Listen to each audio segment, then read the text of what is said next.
مسواک کی سنت سے ایک سنت کل بتائی تھی کہ مسواک کر لینے سے نماز کا 70 نماز کے برابر ثواب بڑھ جاتا ہے. اگر ہم مسواک بھول گئے تو 70 نماز کا ثواب کم ہو گیا. اور ذرا سی مسواک 8 آنے کی ملتی ہے، اس کو ذرا سے گھمایا ادھر ادھر کر لیا اور 70 نماز کا ثواب بڑھ گیا. اور طریقہ بتایا تھا عبداللہ ابن مسعود کا کہ انگلی اس کو ادھر رکھو، 3 انگلی اوپر اور انگوٹھا نیچے. یہ حضرت عبداللہ ابن مسعود صحابی کا طریقہ علامہ شامی نے جلد نمبر 1 میں لکھا ہے کہ وہ اس طرح سے مسواک کرتے تھے. اور صحابی کا عمل جو ہے وہ نبی کے عمل سے وہ سیکھتا ہے، اپنی عقل لڑا نہیں سکتا. اور پھر وعدہ کیا تھا کہ کل ایک سنت ایسی بتاؤں گا کہ جس پر سرور عالم صلی اللہ علیہ وسلم کی شفاعت واجب ہو جائے گی. اور میاں جس کو حضور کی شفاعت مل جائے اور تو وہ کیا وہ بھی جائے گا جہنم؟ نبی جس کی شفاعت کریں گے. جب علماء کو شفاعت کا حق حاصل ہوگا، تفسیر کبیر میں امام فخر الدین رازی رحمۃ اللہ علیہ نے لکھا ہے کہ علماء کو جنت میں داخل نہیں ہونے دیا جائے گا، دروازے پر روک لیا جائے گا. جنت کے دروازوں پر ان کو روک لیا جائے گا اور اللہ کی طرف سے ارشاد ہوگا کہ تم اپنے جن جن دوستوں کو چاہو ان کی سفارش کر کے ان کو بھی لے جاؤ. تو حق شفاعت علماء کو ملے گا، مگر درجہ ثانی بھی ہوگا. سب سے پہلے سرور عالم صلی اللہ علیہ وسلم کو شفاعت کبریٰ، شفاعت عظمیٰ ملے گا. سمجھے؟ تو اس آج جو سنت عرض کر رہا ہوں اس پر حضور صلی اللہ علیہ وسلم کی شفاعت واجب ہو جاتی ہے. روایت بھی بخاری شریف کی ہے، حدیث کا حوالہ بھی دے دیا. وہ کیا ہے سنت؟ اب کتنا شوق پیدا ہوا. وہ سنت یہ ہے کہ جب اذان ہو تو اذان کا جواب دینا جو ہے یہ مستحب ہے. قدموں سے جواب دینا تو واجب ہے، یعنی فوراً تیاری کرنا نماز کی، لیکن جواب دینا مستحب ہے. اور حی علی الصلاح کے جواب میں لا حول ولا قوت الا باللہ پڑھیں. اللہ اکبر کہنے میں وہی پڑھے جتنا مؤذن کہتا ہے. اشہد ان لا الہ الا اللہ پر بھی وہی کہے. حی علی الصلاح پر لا حول ولا قوت الا باللہ پڑھے. چاروں اس پر حی علی الصلاح، حی علی الصلاح. آخر میں جب اذان کی کلمات ختم ہو جائیں تو درود شریف پڑھنے کا حکم ہے. ثم صلوا علیہ، پھر مجھ پر درود پڑھو. جب مؤذن اذان دے رہا ہے فقولوا مثل ما یقول، تو اتنا ہی پڑھو جتنا وہ کہتا ہے. یہاں تک کہ اشہد ان محمد رسول اللہ پڑھنے کے بعد اس وقت کچھ مت پڑھو آگے، اتنے ہی پڑھو مثل ما یقول جتنا مؤذن کہتا ہے. اب درود شریف کب پڑھیں سوال پیدا ہوتا ہے. درود شریف اذان کے کلمات ختم کرنے کے بعد فرماتے ہیں ثم آتا ہے عربی میں تاخیر کے لیے کہ جب کلمات اذان ختم ہو جائیں اب پڑھو درود شریف. اس کے بعد دعائے وسیلہ پڑھو. اللہم رب ھذہ الدعوۃ التامہ، اے اللہ آپ رب ہیں اس دعوت تامہ کے. بہت سے لوگ اذان کے معنی آج تک نہیں جانتے.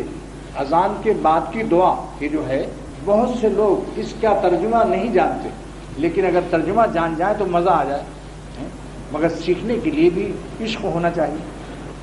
اللہم معنی کیا ہے بھائی؟ اے اللہ رب ھذہ الدعوۃ التامہ، آپ رب ہیں اس دعوت تامہ کے. دعوت مانے پکارنا، یعنی جو اذان میں مؤذن نے پکارا ہے آؤ نماز کی طرف اور کلمہ شہادت پڑھا ہے، اس کا نام حضور صلی اللہ علیہ وسلم نے کیا رکھا؟ دعوت تامہ. کیا مطلب؟ یعنی دعوت جامعہ للعقائد، یعنی اس میں عقیدے کی اصلاح ہے، توحید ہے. تامہ بمانی کاملہ اور جامعہ کے ہیں، یعنی کامل. کہتے نہیں آج ہمارا کام تمام ہو گیا ہے. تامہ بمانی کاملہ اور جامعہ کے ہے کہ اس میں کامل توحید ہے. لا الہ سے نفی ہے غیر اللہ کی، اور محمد الرسول اللہ سے تصدیق ہے رسالت کی. تو یہ دعوت کاملہ ہے، جامعہ ہے توحید کی، عقائد کی. اس کے بعد ہے دعوت تامہ کے بعد والصلاۃ القائمہ، اور اے خدا آپ رب ہیں اس نماز کی. الصلاۃ مانے نماز، قائمہ مانے کیا ہے؟ قیامت تک رہنے والی ہے. یعنی اب اس نماز کی شریعت کو، قانون کو اب بدل نہیں سکتا کوئی. نماز قیامت تک قائمہ الی یوم القیامہ، یہ قیامت تک قائم رہے گی، کیونکہ دین بدلتا ہے جب کوئی دوسرا نبی آتا ہے. اب آپ آخری نبی ہیں، لہذا کوئی اور نبی آ نہیں سکتا اس کے بعد کی جو ہماری نماز میں تنسیخ کر دے، نسخ کر دے، اس کو عدل بدل کر دے. لہذا یہ اس میں ختم نبوت کی دلیل موجود ہے. والصلاۃ القائمہ میں ختم نبوت کی دلیل موجود ہے. یہ ایک چیز نوٹ کر لینا جو اس میں نہیں شرح میں ہے. سمجھے؟ والصلاۃ القائمہ یعنی القائمۃ الی یوم القیامہ، قیامت تک یہ نماز قائم رہنے والی ہے. اس کو کوئی لا ينسخها دین لا ينسخها دین من الادیان، اب کوئی دین اس کو منسوخ نہیں کر سکتا، اس نماز کو بدل نہیں سکتا. جیسے یہودیوں کے نماز میں رکوع نہیں تھا، ہماری نماز میں رکوع اللہ نے بڑھایا اسلام کے مسلمانوں کو. لہذا ورکعوا مع الراکعین سے تفسیر دیکھی روح المعانی میں کہ آپ نے اللہ نے فرمایا رکوع کرو رکوع کرنے والوں کے ساتھ.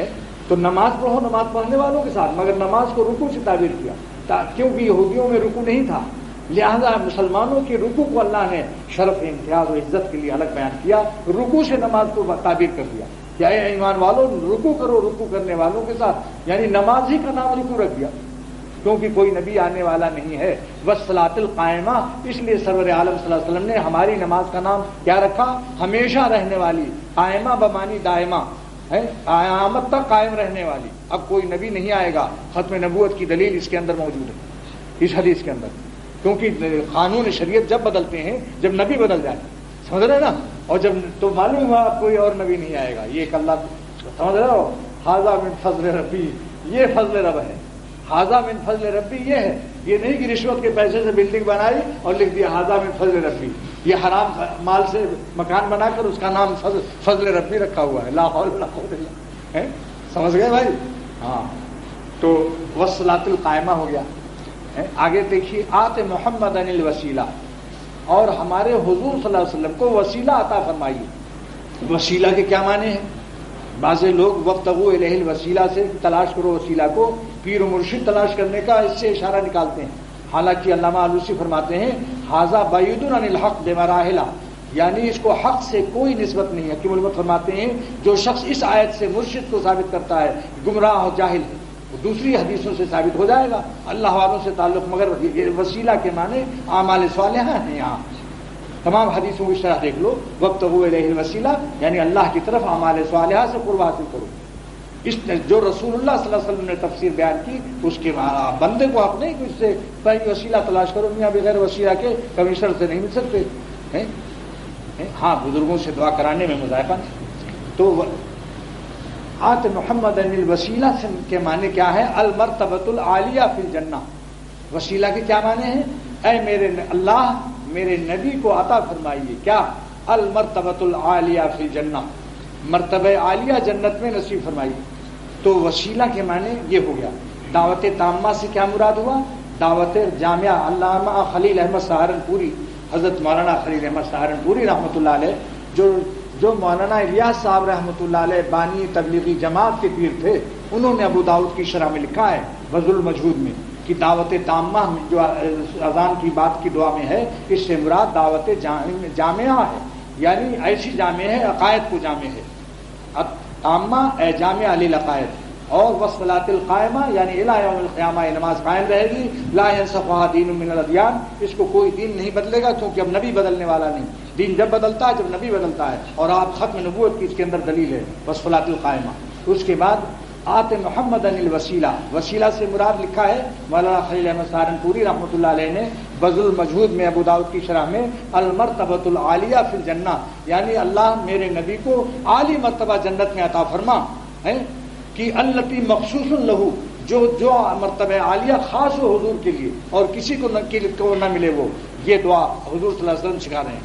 المرتبۃ العالیہ فی الجنہ ہے کیا مطلب؟ التی مخصوص لہو، جو حضور کے لیے خاص ہے.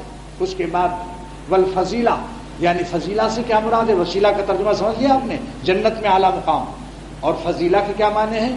المرتبۃ الزائدہ، المرتبۃ الزائدۃ علی سائر المخلوقین، تمام مخلوقات میں ہمارے نبی کے مرتبے کو سب سے اونچا کر دیجیے.